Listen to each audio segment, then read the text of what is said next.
So a couple weeks ago, we were able to introduce the world to your new music video for your single "Missing Piece." The song is really heartfelt, and it's a bit of a departure from what you've done in the past in terms of like the sound and all that. Can you share like the story behind the song and what the inspiration was for it? Yeah, absolutely. So with Missing Piece, really is just it's a simple love song, and I think overall it's been done before, like the style of song as far as the lyrical content. But we just kind of put our own little brand on it, our own little twist to it, and really it's again the lyric is fairly simple. I was a king without a queen, sun without a moon, sort of looking at these opposites, and the idea behind the song is that person is your missing piece. They kind of complete you. And so that's the idea about it. When I brought the song to Chris, the producer, he really loved the idea. And we ran with it. We sat down and we wrote it. He came up with some really cool ideas. And one thing I really wanted to do on this album was kind of experiment a little bit vocally, because in the past I was doing this pop country. It was very straight and narrow, sing the song and that's the end of it. But this, I wanted it to be creative and fun and just something unique to the ears. So when the chorus kicks in and I'm doing some falsetto, that's something that I haven't really done in the past on a recording. So we had fun writing it. We had fun in the studio with it and putting it all together. But that's essentially kind of the genesis. The idea behind it, though, the inspiration behind it, of course, is my wife Erin. And we also in the video we kind of tied the element that also my daughter is part of that missing piece. So it was kind of this. It worked out great. So the song, like you mentioned, is a bit of a difference from your previous pop country sound. It's a little more Americana, a little more folky, maybe even alt country. Was that something that you've been playing with, or where did that come from? I think overall that's something that I always wanted to do because of the artists that I've listened to. I mean, I grew up on 90s country and I've always loved that, but I mean, I can't really write a 90s country song today, even though it is coming back. However, I don't know. I think time moved on and my writing changed, I could tell that a lot of the writers that I was sitting with were still kind of writing in the box, trying to get on radio and really concentrating on streams and what everybody, I guess, wants to hear, what radio wants to hear. And for me, I wasn't connecting with that style of music anymore. And I'd always listened to Donovan Woods, the Bros Landreth, kind of these singer-songwriter Americana style writers, and that music's always spoken to me. So, it crossed my mind that I'm able to do that if I want, can't I? And since the music wasn't really speaking to me anymore, it just didn't seem authentic, the stuff that I was doing. After a while, I think there was two or three songs that I'd released that, I don't know, they just weren't really speaking to me. And I thought that's got to translate through to the audience. Whereas as the new music, yeah, it's really freeing. The writing process has been freeing. And yeah, I think deep down it's something that I always wanted to do. I just wasn't brave enough to, I guess. The music video just premiered. What was it like bringing that vision to life? That was really great, and I do want to say thank you to Front Porch for premiering that. That was That's great the of you only guys. reason why I brought this up. I wanted all the glory. No, I'm kidding. No, I really appreciate it. It was great. But yeah, bringing that to life, it was cool because like I haven't done a music video for 10 years, and I'm a lot different of a person from 30 to 40. And so in fact, I mean, to be honest with you, I didn't totally want to be in the video. I kind of wanted it to, I just didn't want my face out there. But I'm happy that we did that, because once I talked with the producer of the video, Andrea, she had this idea of making it more of a family thing, which is, again, that speaks to me, and I feel like that'll speak to more of an audience, Hmm.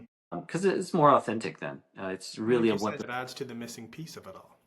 yeah, and it's exactly what the song is about. So it made sense, and we wanted to really illustrate or paint the picture that it's just myself and my wife at the start, and she's my missing piece, and then all of a sudden my daughter's involved, and oh, there she is, and she's a missing piece of the puzzle, and it's really great, and I think it's sweet. And we actually batted around the idea. We weren't sure if we wanted our daughter in the video, because she's so young, but at the end of the day, we thought it's going to be a great memento for us in our that's shot in our little house. We've got this small little kitchen, and we love our home, everything about it. So there's pictures of our dogs on the wall that they've passed on. They meant so much to Aaron and I. So really special video. It turned out to be way better than I envisioned, just because I wasn't really sure what to expect. But we captured everything, including our cat, who's been kicking around for 14. It'll be like a nice little family video to watch in 40 years. Absolutely, I agree. I think it'll be really nice to have. So your new album, Above the Clouds and On the Ground, is released now. What can people expect from it? What was the process of this album like versus your old music? That's such a big question. It's the process really was just, gosh, I almost want to say I just kind of went whichever way the wind blew, but it felt right every time. I was originally going to record with a different producer. I've worked with him before. He's great, and we've got a great history together. But when I reached out to Chris, the producer, he as soon as he heard Americana and songs that were, maybe a little bit darker in some ways, he was like, I would love to produce this album. He goes, that's right up my alley. And he's right. It was like, I'm so happy that he and I ended up recording together, because just his arrangements on the songs, how he approached writing songs, it's just second to none. He's just so great. So, the genesis of it, or I guess not the genesis, but how the album came to be. I even picked songs that I wrote 10 years ago in Nashville. One of the songs is the very first co-write I ever had in Nashville. And to me, it's each song has a special meaning. So the album is special. And I do feel that the writing is authentic. It's true to me. What I want people to do is be able to connect to it. And it's not necessarily all happy. For me, I've always loved sad songs. I love sad songs without a resolve at the end. Songs that aren't just about relationships. To me, it's like, sometimes if I'm sad, I just want to be sad, and have a song there to help me out through it. Maybe help me push me over the edge to cry a little bit more, and that's what I think music should do. It should move you in one way or another. And so that's what I would hope people take away from the album. And I think, there's definitely some lighthearted songs for sure. And that's the idea with the title, Above the Clouds and On the Ground, is there's some songs that are lovey-dovey, up in the air, and hopeful and wishing, and then the harsh reality of being on the ground, and, sobriety, and my dog dying. My dog passed away, and there wasn't a song out there that wasn't kind of a little bit goofy. I thought other people out there have to be grieving as hard as I am for my dog at some point. And so I wrote that song about her to commemorate her life. And, she meant so much to me, got me through my 20s and some of my 30s. So yeah, that's On the album?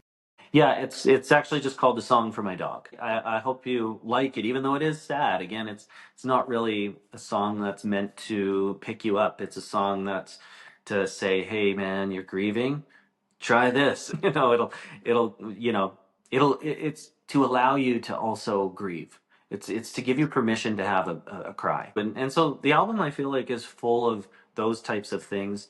I did a lot of self-reflection leading up to it. So a lot of these songs came out of that, out of getting sober, becoming a dad, making amends with friends that, I never checked in on them to see how they were doing when they became new fathers. Stuff I kind of regret through the years. You just kind of get caught up in your own life. Sometimes in the industry, you tend to be a little bit selfish because you're just so focused on the next thing. You don't take a minute to say, to realize what you're going through, or how good you have it, or to check in on others. So it sounds like you've gone through a few seasons in your music career of country pop to this new sound, and even themes of like getting more in touch with your emotions and all of that, and even going from one producer to another. What would be one piece of advice you would have for other artists who are in a spot in their career creatively where they don't know what road to take? I think it's got to be go with your gut. Definitely don't chase fame, don't chase the money.